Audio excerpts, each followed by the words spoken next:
Hello everyone, I am Nikita Karandikar and I'm going to talk about our work, Renew Ledger, which is renewable energy management powered by Hyperledger Fabric. So this is an outline of this talk.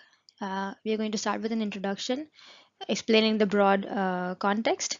Then we're going to move on to the system overview and our implementation. We're going to discuss some experiments that we've conducted and then the conclusions that we draw from those experiments. Microgeneration and green energy, especially solar energy, is gaining popularity, leading to the rise of prosumers. Prosumers are another class of energy consumers that produce some of the energy that they need and then buy from the grid as needed. However, with solar energy comes uncertainty as solar energy depends upon the weather. This uncertainty can be mitigated by energy storage and trading. From the industry perspective, peak shaving is of interest to power companies as peak periods can compromise grid stability and can even lead to blackouts. Peaker plants are generally used to supplement the energy supply during peak periods, but they are fossil powered and expensive to operate, and this cost is definitely passed on to the consumer. A solution to this can be prosumer communities can form microgrids for energy storage and trading. Direct to consumer demand response can be implemented, which can reduce cost and improve grid stability. And reward tokens can be instituted for consumers that help with the demand response. Microgrids can provide some degree of energy security and disaster recovery in case the main grid is not able to supply energy for whatever reason.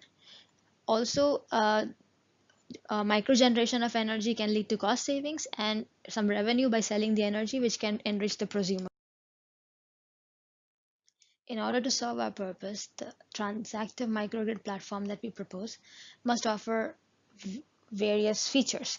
It should have a tamper-proof and verifiable ledger. There should be traceability of transactions to the party that performed it. User should be authenticated to satisfy Know Your Customer and anti-money laundering regulations. Transaction processing should be consensus-based so as to avoid friction between users.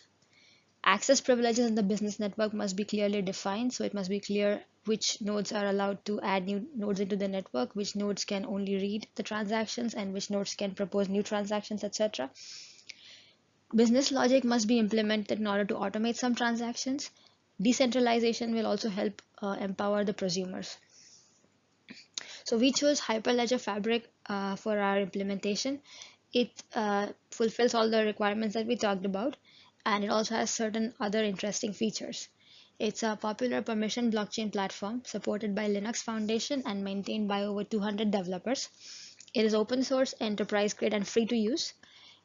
It has a modular design with pluggable configurations, so the transaction data format, the trust level, the trust model, etc., can be tailored to the application at hand. Business logic can be written in popular general purpose programming languages such as Java, Go, and Node.js, so it helps with adoption. Assets can be anything of monetary value, it is not restricted to a specific token. No cryptocurrency is necessary to incentivize nodes to perform transactions, and it has a low operating cost. Here we mention some related works for context. The first two works mentioned built a solution using Hyperledger Composer, which is now depreciated. Moreover, Hyperledger Composer is not as customizable and configurable as Hyperledger Fabric, so Hyperledger Fabric is generally a better solution. They also study different use cases than we do. Long et al. Investigated market paradigms to reduce costs for customers trading energy in a community microgrid. Park et al. Built a solution using IBM blockchain platform, which is a proprietary software which is neither free nor open source, which was an important requirement for our project. They also study different use cases than we do. And the last work mentioned studied the impact of various bidding strategies used by energy consumer, and they present a market price clearing algorithm. Moving on to system overview and implementation. So we consider the following capabilities of the proposed system: transacting between prosumers, prosumer incentivization, prosumer gamification, managing community level energy storage, managing electrical vehicle battery as storage, managing EV battery charging transactions. In order to tokenize the asset being traded in all of these 6 use cases, we have 6 different tokens. First, we have the E-unit, which is used for transacting between prosumers. Then we have the EV unit, which is used for transacting between a prosumer and an EV. Both of these units have the same 4 fields. We have price, which is the price of the unit, the location where the unit, where the location where the unit is available, the value of electricity in kilowatt available in the unit, and the bid is a true or false flag, notifying whether the user has bid upon this unit or not. Then we have the in unit for prosumer incentivization and the GA unit for prosumer gamification. They have the same 4 fields: reward, which is the reward for participating and completing the task successfully, the penalty for reneging, the requirement of energy flexibility required from the consumer side, and the bid is again a flag based on whether the prosumer has bid upon this particular unit or not. Then we have the ST unit, which is used for accessing the community level energy storage. The prosumer will spend their ST units in order to store their surplus energy in the community level storage. We also have the EST unit, which is a reward token generated, which is awarded to the EV whenever they let out their battery for supplementing the community level storage. These 2 tokens have these 4 values. First, there's the price or the reward associated with the token, the value of electricity associated with the token, the conditions of storage, and the bid is again a flag depending on whether this token has been bid upon or not. Here we see the relationship between all of the components. So the prosumer and the EV interact only with the client application provided by the trading platform. The prosumer is able to offer E units and EV units for sale and bid upon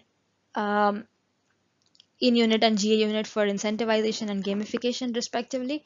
And they're also able to use their ST units in order to access the community level energy storage. The EV is able to purchase EV units and also bid upon EST units, which are again reward tokens for letting out their battery as supplementary storage. Then we have the power company, which can offer in-unit and GA units.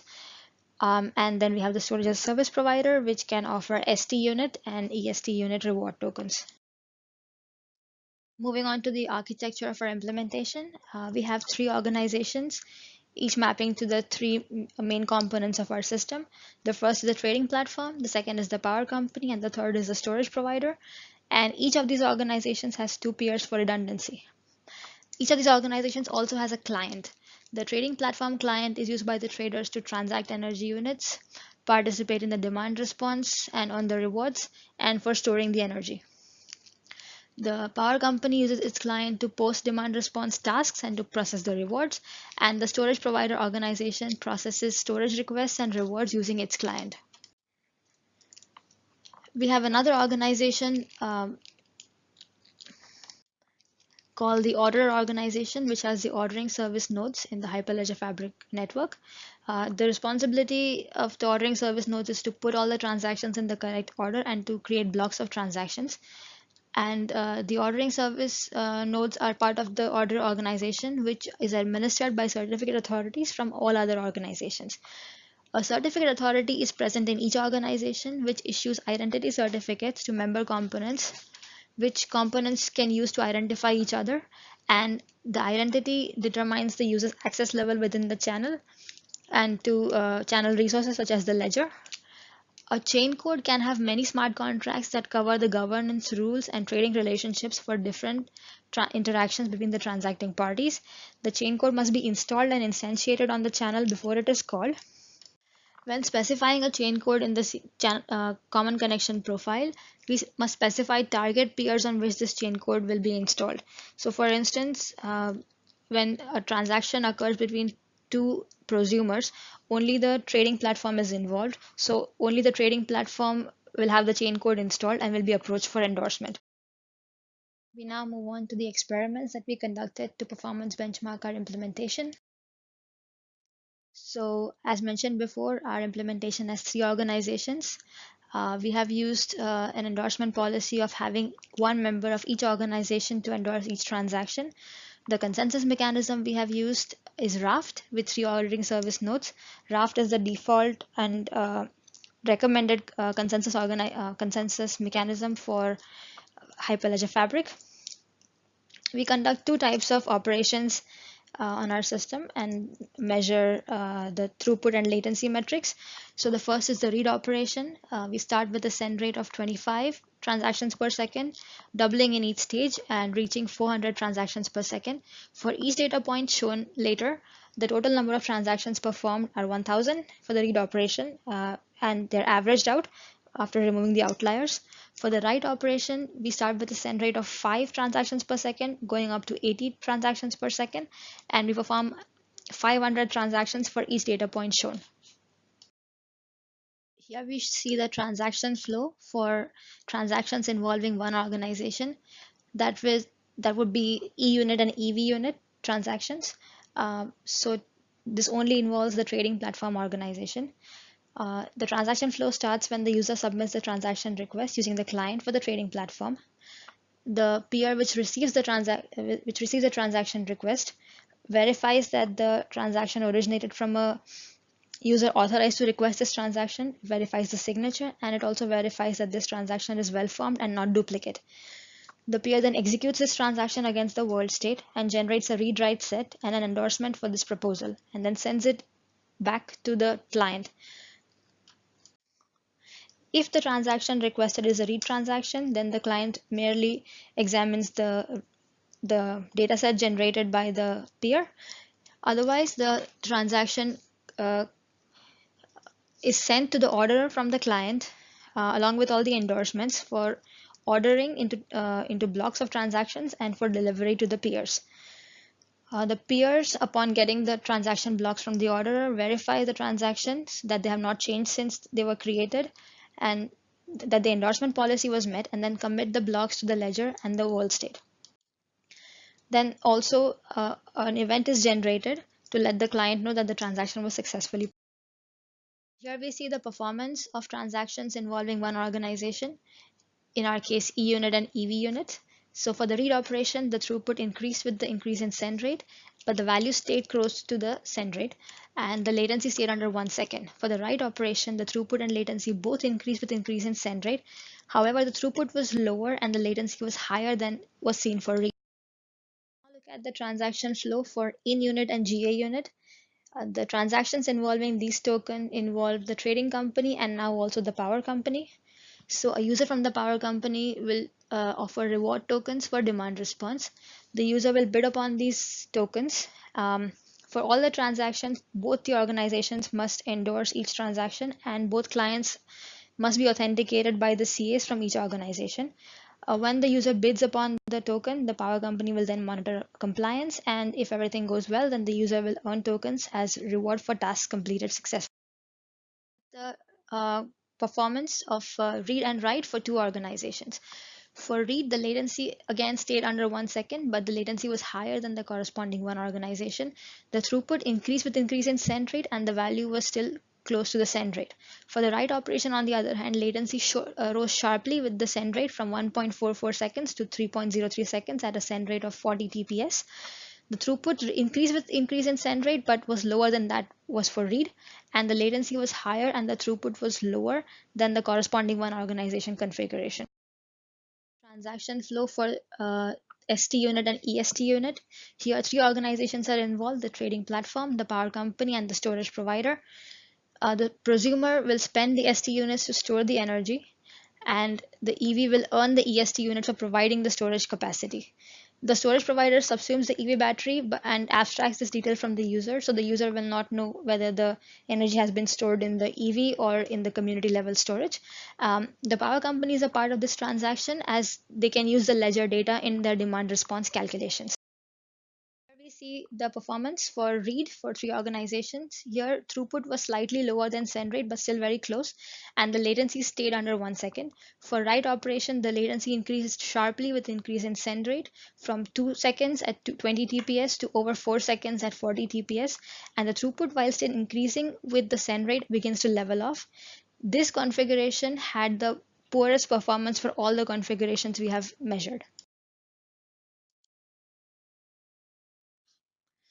Our conclusions are: for read operations, the latency of all data points stayed under 1 second and the throughput stayed close to the send rate.